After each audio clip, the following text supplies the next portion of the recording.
Good morning and welcome to Babbles Travelling Yarns. My name is Grace and I am coming to you from my home in Limerick in Ireland. And it is November the 11th, 2023.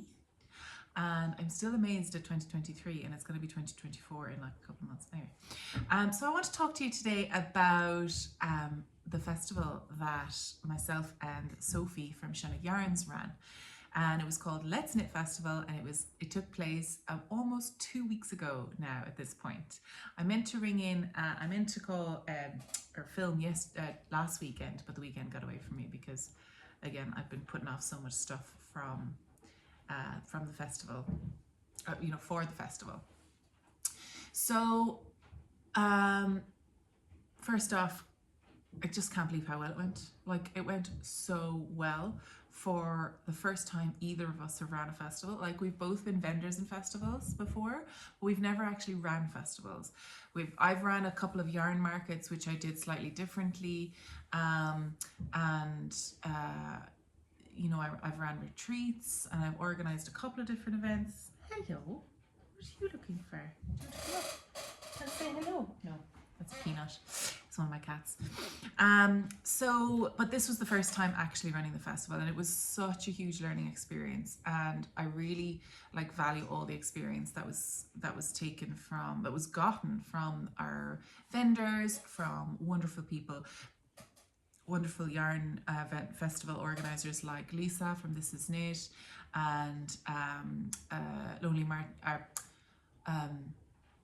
the Lonely Knitter, who also runs the East Anglia Yarn Festival. She was such a lovely kind of person to reach out to, be like, what do we do for this, or how do we manage this? And they were just so free and open with their information. I really, really value their input, and I just want to say thank you so much.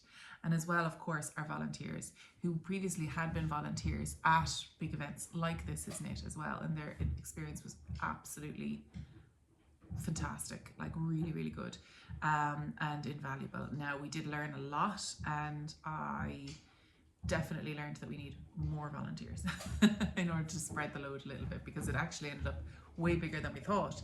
So we initially thought we'd get we had 13 vendors in a space, and it was it's a kind of a community hall, and we had such a lovely bunch of people, and they all were happy to be there. We had a couple of people that pulled out, and we had a couple of people that were able to get in on the wait list then, and it was just a lot of kind of moving parts just coming up to the end of it.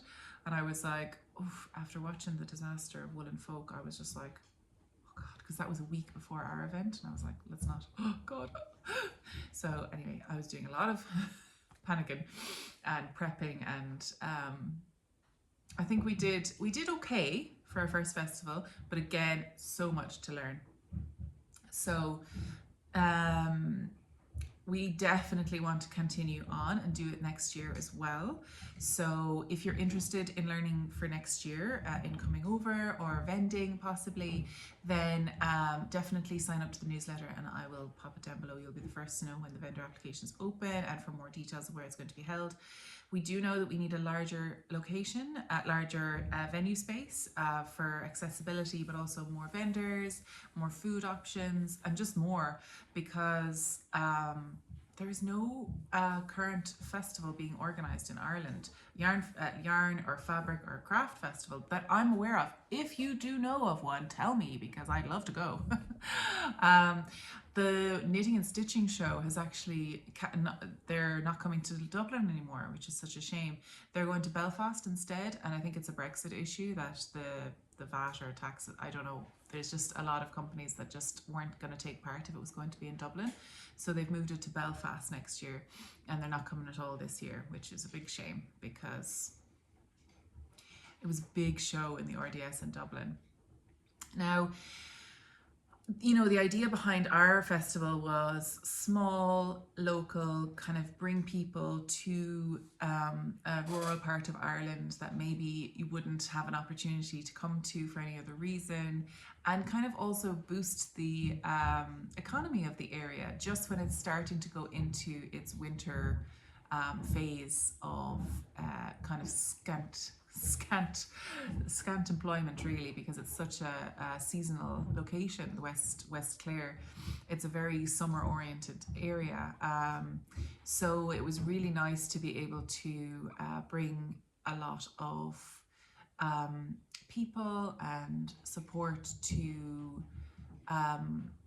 the coffee van. Actually, she said it was like the most amazing thing to have just going into winter. It was going to actually tide her over, which is incredible. So, you know, we do want to keep that sort of small west of Ireland idea behind it, but also we do know that accessibility was an issue, because there was just so many people there. So it's going to be either a similar place with restricted times and times on your tickets as to when you can come in, just to make sure that there's enough kind of flow through. And there's definitely going to have to be tickets. So it was free this year, because we didn't know how many people were going to show up. Like initially I was thinking, oh, maybe 100, 150 people, like, you know, something. And then it ended up being 350 people throughout the day. So max inside in the room was, I think it was about 120 people, and it was probably too many people. So it's just so much, like, it was fascinating to really see it. And then also we had all of our children with us at the same time, which was a bit chaotic. So we definitely need to organise proper childcare. Unfortunately, I just didn't have anyone at the time. And Sophie's childcare also let her down as well. So you know what, we were all a big family minding the children. But that's like the reality of two young mums trying to organise anything, really, is the problem with childcare. You know, it's either that or we sit at home and do nothing. And I don't think I'm that type of person, you know. So I don't feel like being relegated to the home. And I don't fancy that. So so we learned a lot. Possibly like a child room and a quiet room and somewhere nice to sit and knit and have a bit of experience. I think the sitting and knitting area, we had it in a separate area, a separate room, which was going to be a workshop area, but we decided just to focus on the market for this year. But I think having the knitting area within the space would have been a much better place. But again, we just didn't have space for that. So we're currently looking for a venue. That's what we're currently at. And we've put out and we've got some fantastic feedback from vendors and attendees. And I've got a prize winging its way to myself. So I'm going to put it all together and send it out to people who answered that questionnaire. I really thank you to those people, because we got invaluable information and people were really, really keen on giving feedback, because they really want this show to go on. So I just find that really lovely. So any feedback is fantastic, because then we can work on it and improve it for next year. But yeah, so it was a hectic few days. We arrived down on the Friday, myself and my husband James and my little baby, and she's not a baby anymore, she's 14 months or 16 months, oh god, if anyone saw her, she was running around like an absolute looper all day. So, and then my sister came and took her for 2 hours, which was like a blessing. So and then we were trailing. We brought 2 cars and Sophie had a van, and we were basically hiking like tables from loads of different areas and putting them in place, and we were trying to organize the whole place, and yeah, we managed it. Our volunteers then popped in on the day before, just to kind of give a little tidy and sort out, and that was really appreciated because it was a bit short notice, and I do take that on as that was my fault for not thinking that we could have had a bit of a hand. Just thinking that we could do it by ourselves was, again, this is one of my problems, thinking I can do it all by myself and not to burden anyone else. But that's an issue because you can't do everything yourself. And I think it's a lot of the downfalls of yarny businesses, that not enlisting help when you get to a certain stage of your endeavor, is to not, like, if you don't enlist help, it's going to all collapse. So we really did reach out and we got a load of help, and it was just wonderful to experience that. It wouldn't have been done if it wasn't for the helpers. So yeah, the vendors were all very excited, very happy to come back next year. So that was really exciting. I also got a lot of comments and messages from other vendors wanting to come and vend next year. So, you know, all we need is the place. We need the right place. We need the right venues. So we're working on that. We're hoping to have that kind of nailed down before Christmas, maybe, hopefully. And yeah, so if you have any questions about the festival, sorry, this top is just so revealing and I didn't realize it, but also I really wanted to wear something red because it's kind of, you know, November-y, sort of coming into a certain season. And but yeah, if you have any questions about the festival, if you're interested in coming next year, any requirements, if you have any suggestions, pop it down below. I'm really open to hearing about festivals. What is the most exciting part of a yarn festival for you, and what do you really want? We are looking into having workshops next year. I'm looking into teaching myself, actually. I might do some spinning workshops. A lot of people were interested in spinning because we had a lovely group of spinners we have a lovely group of spinners in the West anyway, and it was a lovely excuse for people to come and spin in community. So we definitely want to have that next year, and I would love to run a spinning workshop as well for that.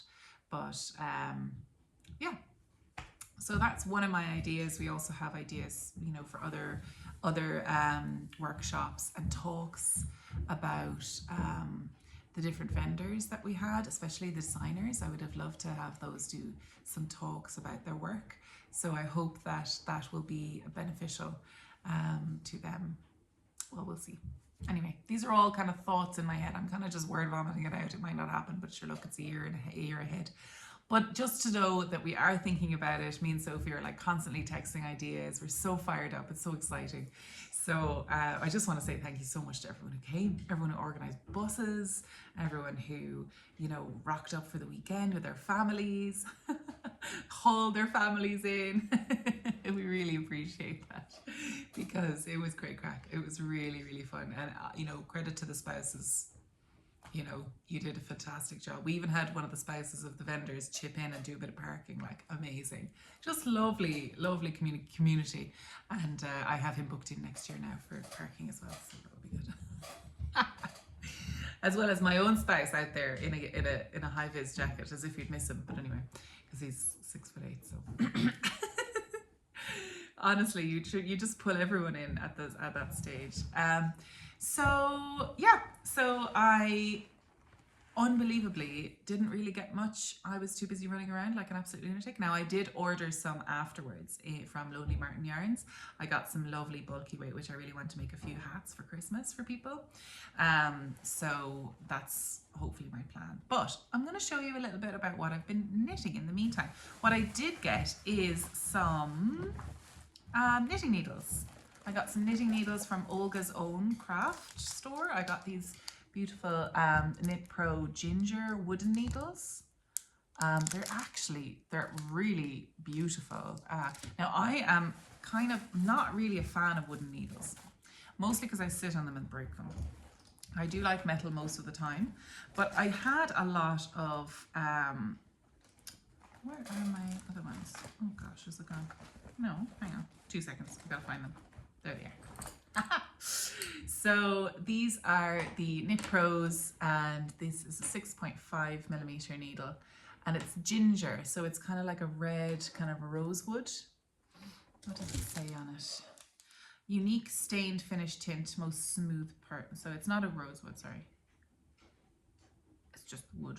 But I think the stain on it makes it look it's just kind of like a nice kind of warm red wood color. Sorry, now you can't really see it, but it's nice, very nice. But I really wanted some bulky needles because I've kind of moved into my bulky era of getting things finished quick because I don't have much time. So yeah, I got 8mm and 6.5mm, and I was like, okay, that'll be grand, and then I'll go around and get some wool later. And then by the time I got around to everything, people had sold out, and I was like, oh my god, this is incredible. So because the vendors didn't really know how many people were going to show up, so you know, you don't really want to be risking a huge amount of stock. I totally get it, but next year you're going to have to bring more yarn, guys, because there's going to be people coming. God, I hope it runs now next year. Anyway, let's not get ahead of ourselves. So what I've been knitting, so the following Monday then I got a message from my a friend of mine, and she had been experiencing a little bit of a scare when it came to breast cancer, and she found out on the Friday previously to the festival, that she would have to have a mastectomy on the Monday. So a mastectomy is when one breast is completely removed because it's too widespread. And now this, like, because it was in the middle of festival, I was, you know, when you get bad news and it's sort of like, put it to the back and I'll deal with that later because I've got too much going on.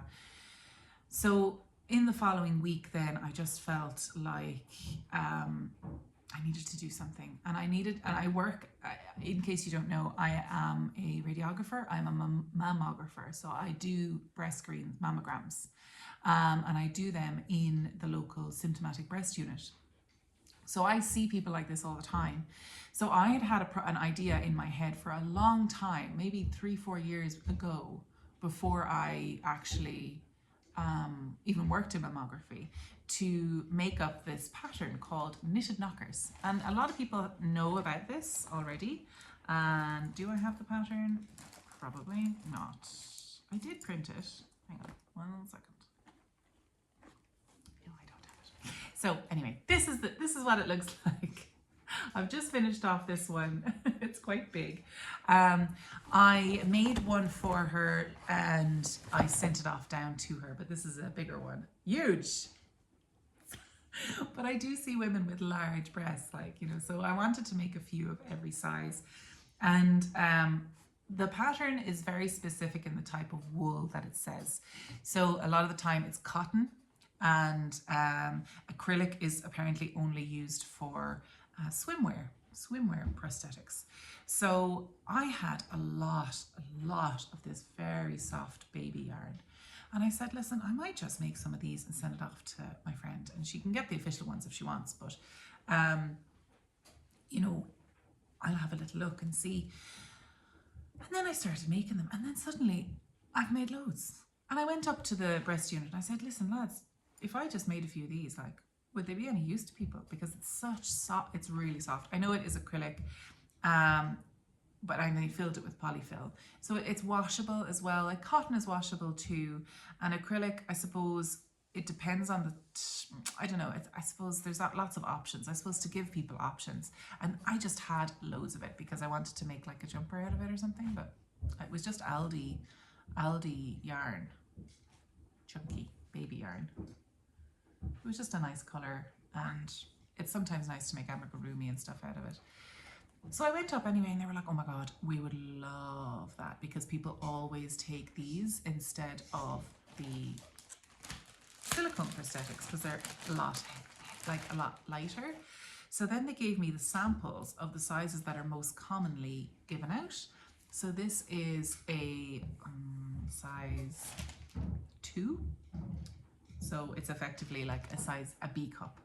And then there was a size, so it's all the smaller sizes, 1s, 2s, 3s. This is a size 4, and this is like A, B. So it would go with like A, B, C, D.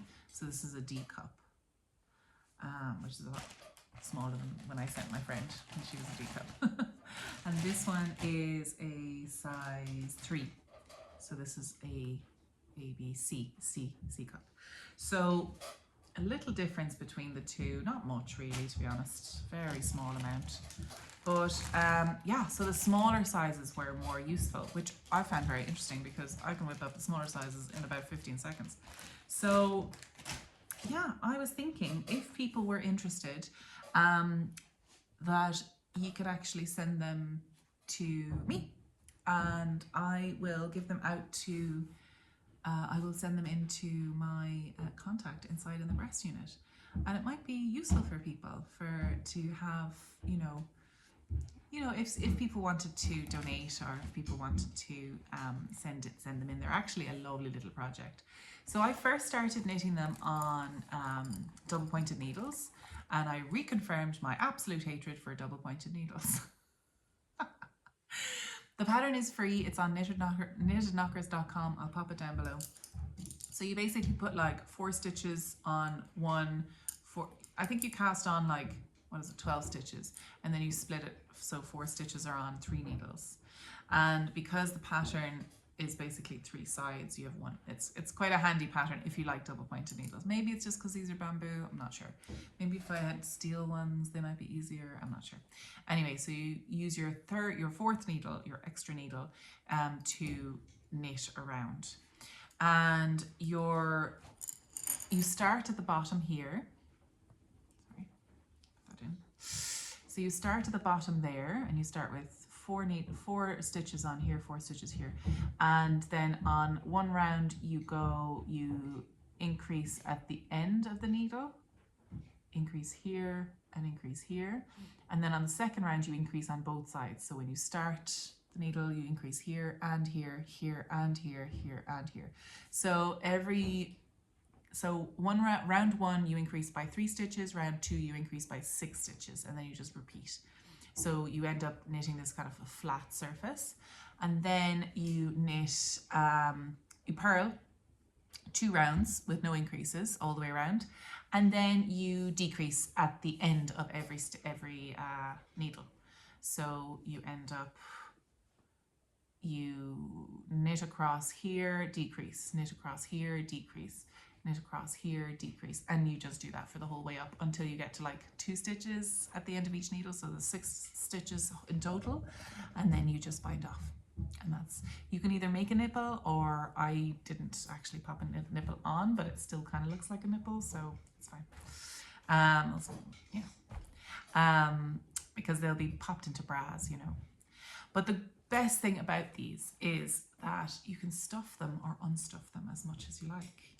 Now, apparently the new prosthetics that they're getting in, you can't take the stuffing out to adjust to your size or the way that your breast like moves and the shape of it. So, if you were to take out quite a lot, then, because, as you get older, your breasts aren't as dense. We call it density. So you can actually then, mold it to your shape. You can bring it down. You can, some people have nipples that point out this way. Some people have nipples that point in this way. Obviously you want it perfect, but you want it to match. It's all about symmetry, essentially. So, yeah, they find these incredibly useful, incredibly useful.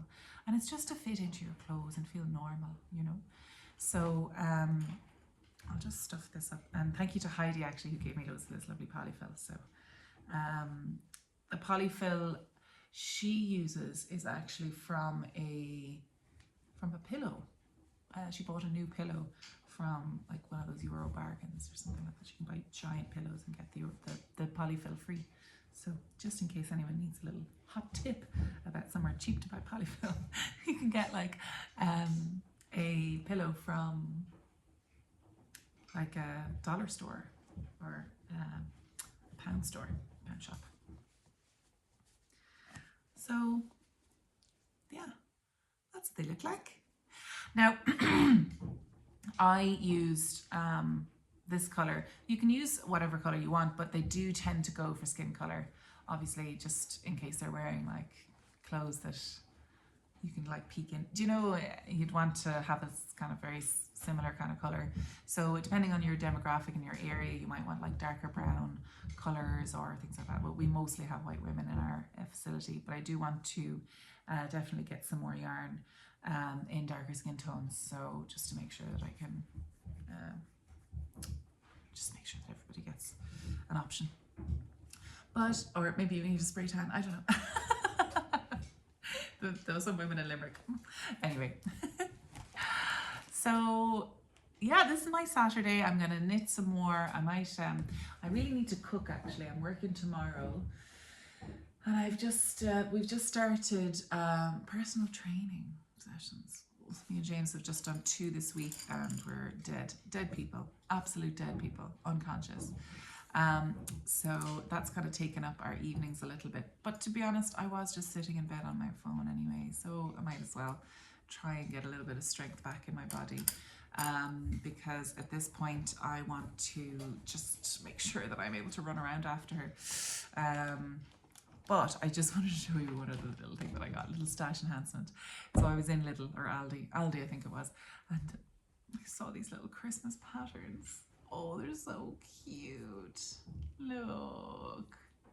So it's Winnie the Pooh, it's just a plain one, little Christmas socks in a box.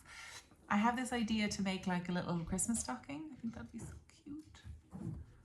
Look at that. I've got red and green fabric, so I could definitely, let me just take this off here and see. So I think this would be really cute to make a little, a sock, like a little Christmas stocking. I think it'd be so cute. Look, they're picking up nice decorations. So cute. Yeah, I think these were like €5 each or something like that. No, more than that, maybe $7.50 or something. Look, they're decorating the tree. I love Winnie the Pooh. And then, excuse me, no coffee because I was like, I'm going to run out of time. If I stop to make coffee, I've already stopped and used my precious time alone to have a shower and wash my hair and put on makeup. Oh, drama.